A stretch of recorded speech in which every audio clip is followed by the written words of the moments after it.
Hi, Pastor Bruce here from the Arkport Presbyterian Church in Arkport, New York. One of my hobbies is biblical archaeology, and I love to read about biblical archaeological news almost every day if I can find something, and dig a little deeper in old materials and discover new materials that are available. Sometimes that material really informs my understanding of scriptures, and other times it just buoys my faith and delights me. Well, I thought I would share with you some of the things that are going on in biblical archaeology. And this first lecture that I put together, or this first little lesson, it probably isn't very important, and yet it's what I sort of discovered most recently. And since I did, I share it with you.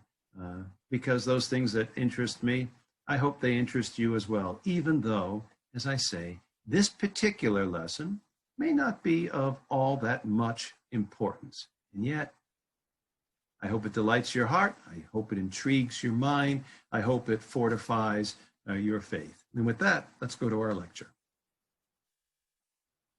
Our lecture title is The Valley of Elah and the Inscription of EshBaal ben Beda. It's really mostly about the name EshBaal. Did you know that that's a biblical name?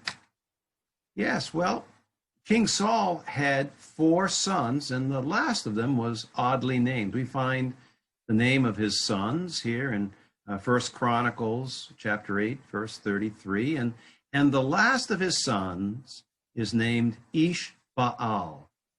Ish is the Hebrew word for man, and so we have his last son being named Man of Baal.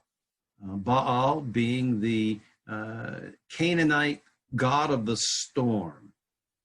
And one might ask, is that a proper name for a Jewish man to have? Is that a proper name for Saul's son? And it doesn't seem so at all, does it?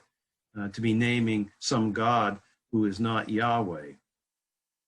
And it's been supposed by some that the writers of First Chronicles were just simply insulting Saul by creating a new name for his 4th son, that his name might have been something else. But that's what this lesson is about. Is it credible that King Saul had a son and he named him Man of Baal? Well, we see in this other text below, in 1 Samuel chapter 31, that King Saul and his 3 oldest sons are killed in a battle against the Philistines. And this text is showing all of that. Although Saul himself is not yet dead in this text, he is badly wounded by an arrow. And he actually asks that his swordmen take his life so that his body, he would not be captured by the Philistines. On the right side, we see a story about Abner. Abner was the general of King Saul, and he is also the general for Saul's youngest son, his surviving son, EshBaal. Now, in our text, the implication, and you see it by my title, I called him King EshBaal. We usually think of the kingship of passing from Saul to David to Solomon. But in some respects, the kingship actually passes from Saul to EshBaal to David to Solomon. And so in some places you'll find EshBaal being spoken of as the 2nd king. Although I say some places, you might not have run into any of those places. Anyway, our story from 2 Samuel chapter 3 is that there is a falling out between the general, Abner, and EshBaal, Saul's youngest son. And the general abandons EshBaal because he's been accused of doing something improper. EshBaal accuses Abner of doing something improper, and once Abner withdraws his support of EshBaal, there are some opportunities that kill EshBaal to curry favor with David. That brings us now, as background, to the Valley of Elah. And the Valley of Elah is about 20 miles to the southwest of Jerusalem. Jerusalem at this time that we're thinking about is not yet a conquered city. And so it is still known as Jebus, occupied by the Jebusites, and will be until King David conquers that city. The Valley of Elah is right on the frontier land between Judah and Philistia, where the Philistines live. You probably know the Valley of Elah because of the battle of David and Goliath. In that battle, Saul and the Jewish army is on the north hillside, north and eastern, and the Philistines are on the southern and western side. There's a wadi, or a dry riverbed, creek bed, that is between the two armies.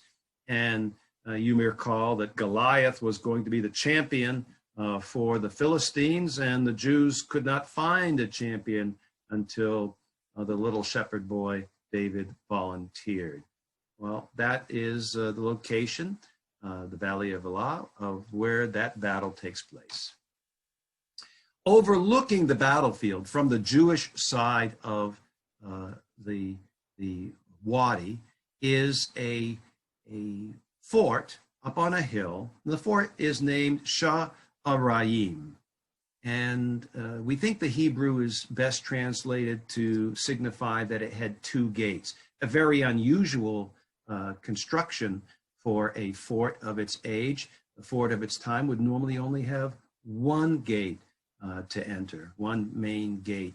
It is a large fort. It's sometimes called a palatial fort because it had some very large buildings within it. It wasn't just a garrison fort.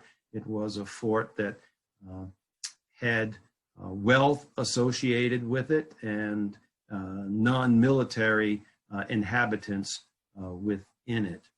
The city here dates to the right time of King Saul and the battle that takes place in the city or the Valley of Elah.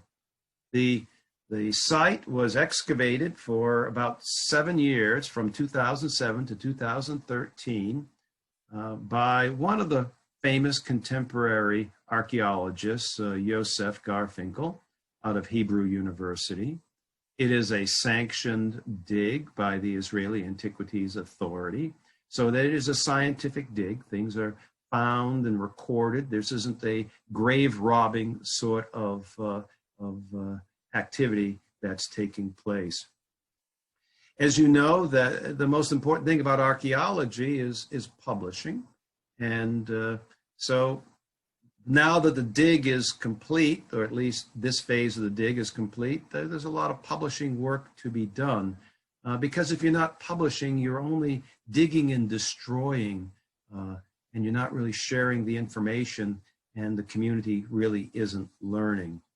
One of the things that's very exciting is that the layer of this city that we are interested in can be dated by carbon-14 dating of olive pits. And the olive pits date to around 1020 to 980 BC, squarely putting it in this time of King Saul and the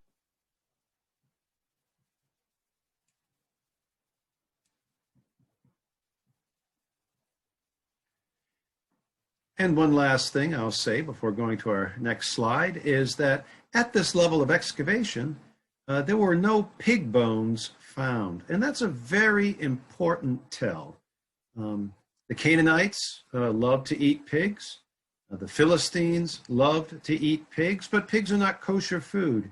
And so when we find a site in the ancient Near East, if we find a site in Judea or in Israel that we don't know if it's Jewish or if it's Canaanite or some other ethnicity, If there are no pig bones, that's a very strong indication that the settlement, that the site might be a Jewish site and not one from another group. Well, we see that in this valley of Elah, where Sha'arim is on the Jewish side, that there was this battle between first David and Goliath, who were the champions of their representative armies, but then after David slew Goliath, as we find in the story of 1 Samuel chapter 17, the Philistine army was confused and distraught, and King Saul took that opportunity to take the Jewish army and to rout the Philistines. And our text says at the bottom here, everywhere from Sha'araim to the cities of Gath and Ekron.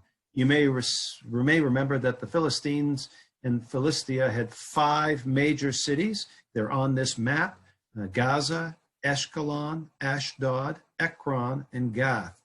And so the Jewish armies, the Hebrew armies, pursued the Philistines all the way to their first 2 fortified cities on the east coast of Philistia, and that would be Ekron and Gath.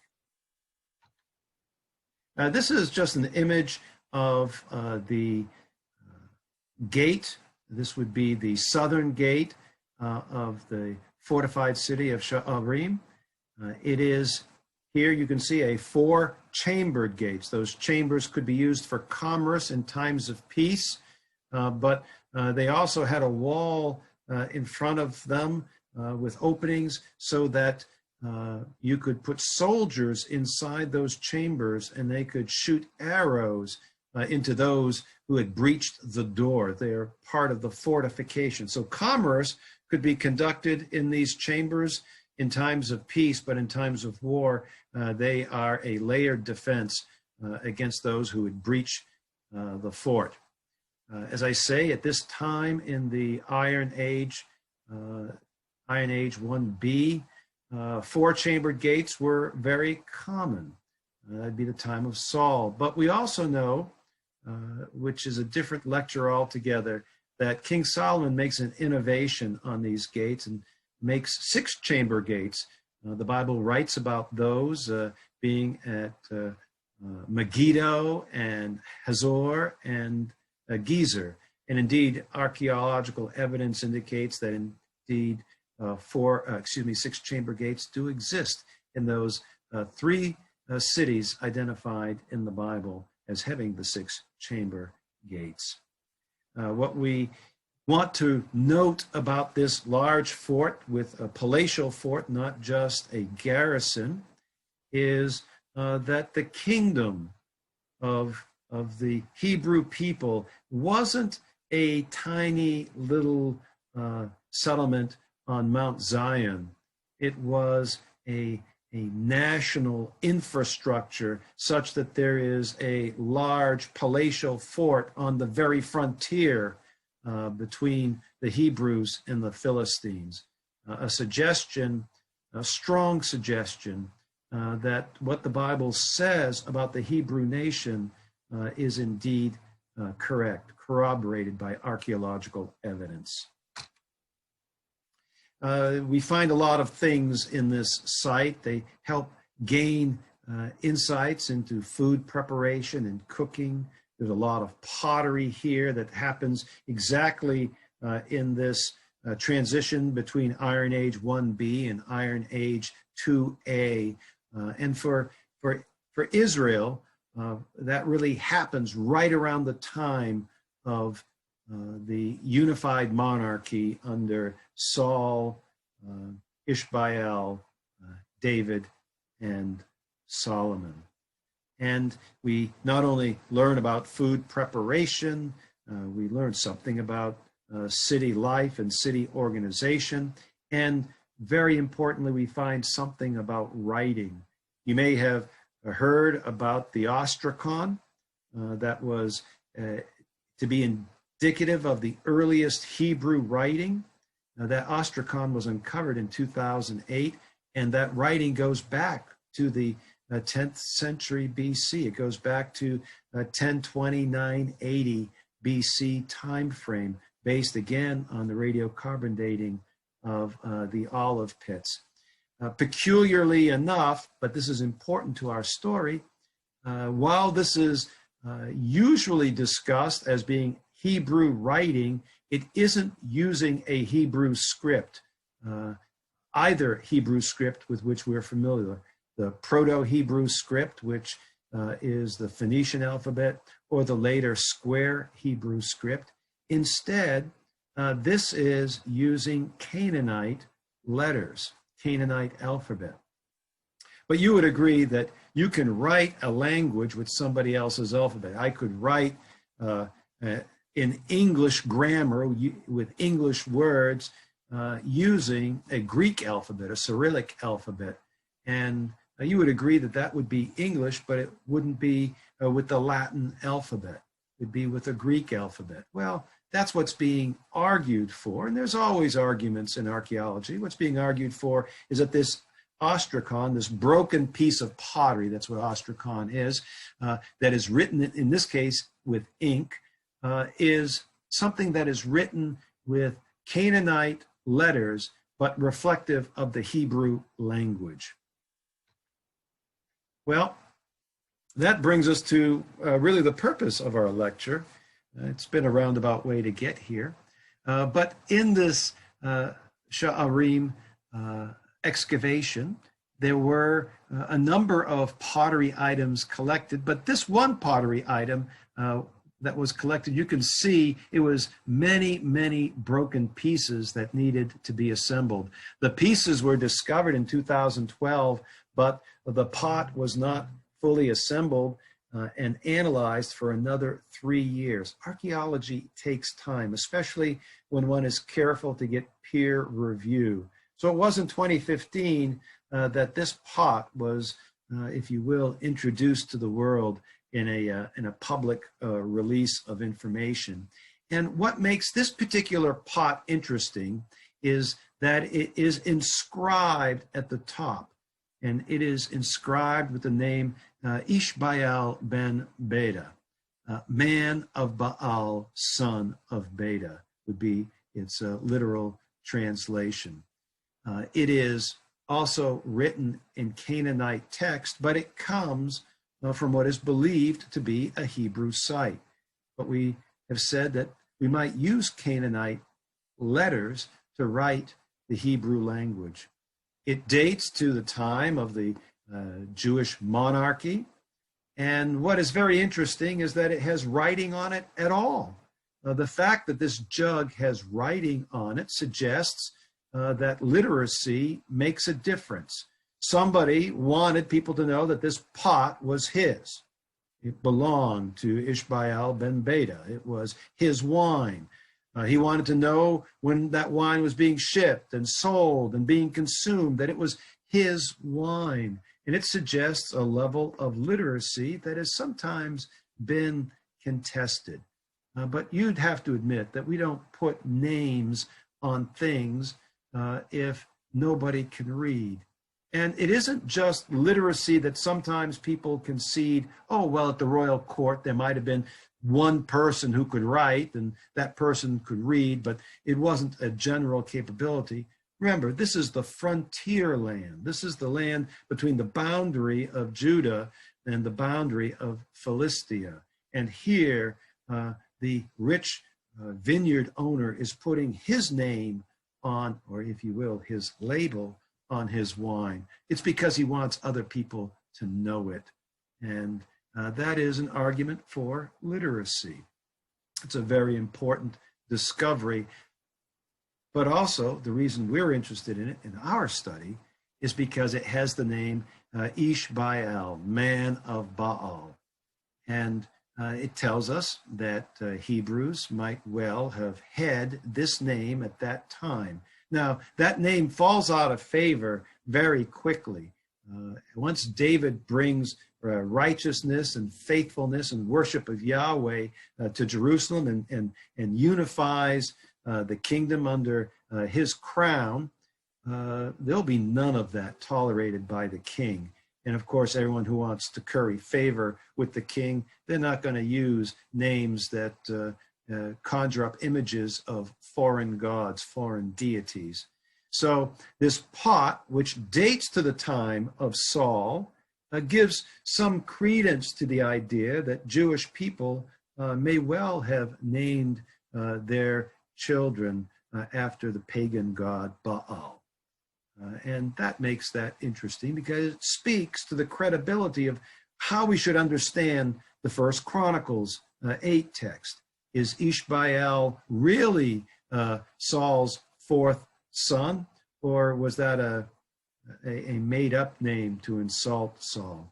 Well, it allows for the consideration that it was his real name, as shameful as that would be. Well, you might ask this question, well, why would we believe that the Hebrew language is using a Canaanite text?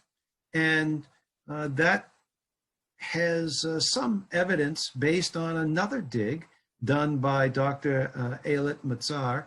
She is the daughter of a very famous archaeologist as well. She's doing the dig right now during the outside the Temple Mount of Jerusalem on the south side. It's a very exciting and ongoing dig in which we are learning important things every year based on that dig, which likely includes the palace of King David himself. What she has found is that ancient Hebrew inscriptions indeed were using the Canaanite alphabet. In fact, she has not found the Jewish alphabet being used with Jewish texts in these inscriptions until a couple of hundred years later. But that at the early period of the monarchy, Canaanite script for writing Jewish language may be exactly the practice. And this particular discovery lends credence to that thinking. Well, we come to the close of our lecture today, and the question is, what did we think we learned? Why is this an interesting piece of information? Well, what we discover is the likelihood that EshBaal was a real and possibly popular name. We see two powerful people with that name. One, King Saul's son, who may have been the second king of Israel. And we see this rich vineyard owner also named EshBaal. So it's not a name that is relegated to backwater people, but even people of power may have had this name. But it was only popular during a period when the Bible says it was used by Jewish people, because after that, the Bible has nothing to say about using pagan gods in the names of Hebrew people. The Bible has this to say about that name, and it lends credence to the idea that EshBaal was the literal son of Saul, King Saul. And the book of Samuel was written before the name EshBaal was lost to history. You see, if we don't have the book of Samuel being written at the time of the conflict between Philistia and Israel, if it was written at a much later date, as some people like to argue, the name EshBaal would have been totally lost to history. And that is what some people had surmised. They had surmised that EshBaal wasn't even a name, it was an insult. But archaeology kind of encourages us to think, oh, it could have been a real name. And yes, that real name was lost to history were it not for history having been recorded at the time in the books of Samuel the prophet. So that's an exciting thing to think about. And the last thing that this particular study helps us to consider is that writing was common enough to make it worthwhile for a rich vineyard owner on the very frontier of the kingdom to put his name on jugs of wine. That suggests a level of literacy that is considerably greater than almost nobody being able to read or write. Yeah. Well, that's our lesson for today, and that's all there is to it. I hope it delights you. I hope you feel informed and entertained, and I'm going to continue with this, periodically putting out another archaeological update. Might not be news in the world of archaeology, but it may be news to you. So please look forward for our next edition. Until then, take care.